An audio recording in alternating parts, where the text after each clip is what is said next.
Of the many, many interviews you've done over your time, and particularly with world leaders, which ones impressed you and you walked away with a different point of view as a result of talking with them?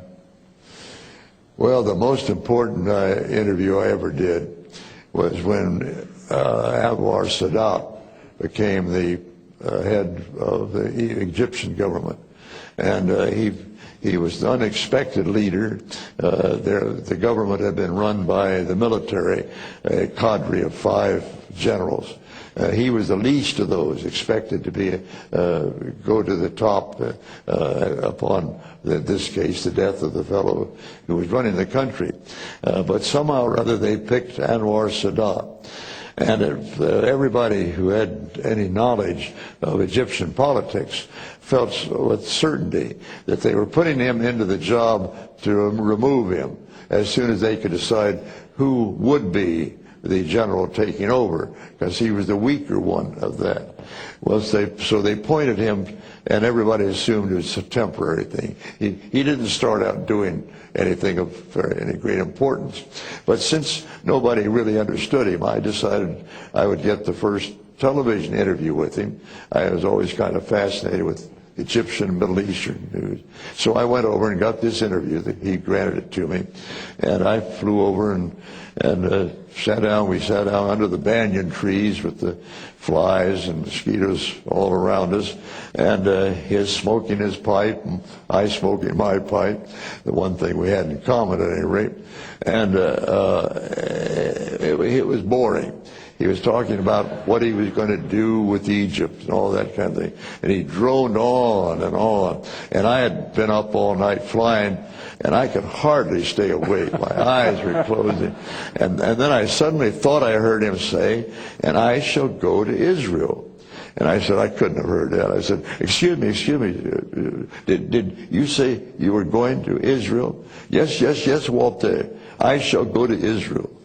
When are you going? He said, I will go anytime. My gosh, I had quite a story. But then I said, well, what are the conditions? He said, well, just as soon as they get out of the Sinai, and and that all the whole litany of things that the Egyptians wanted out of them. So I didn't have a story at all, and I went home and reported this stuff. But I didn't report that. It wasn't an interesting story. It was it just wasn't anything of importance.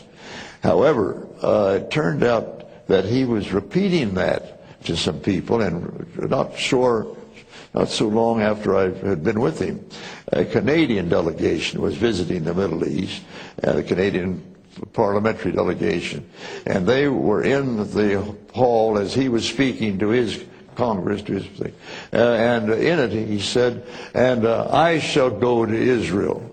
And they had to leave to catch a plane to go to Israel themselves. So they never heard any contradiction of that or any conditions for it.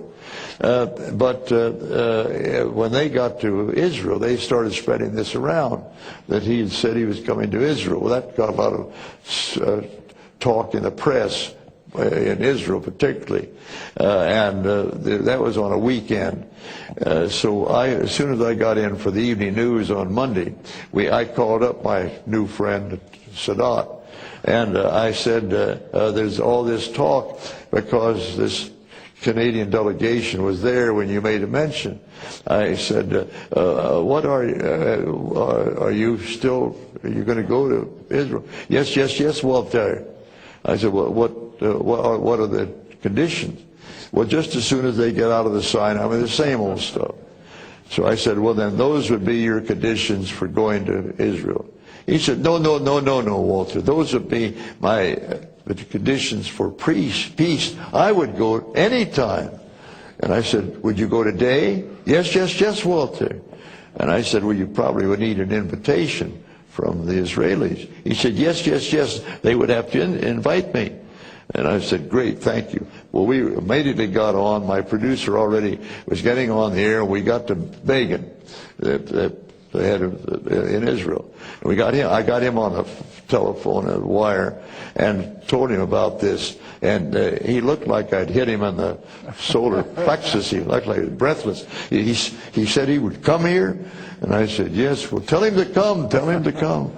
And I said, well, I think he would need an invitation. Tell him he's got an invitation. I said, well, I can't tell him that. It's up to you to tell him that. Well, you can do it. I said, well, I can't do it. And he said, well, I'll get it done.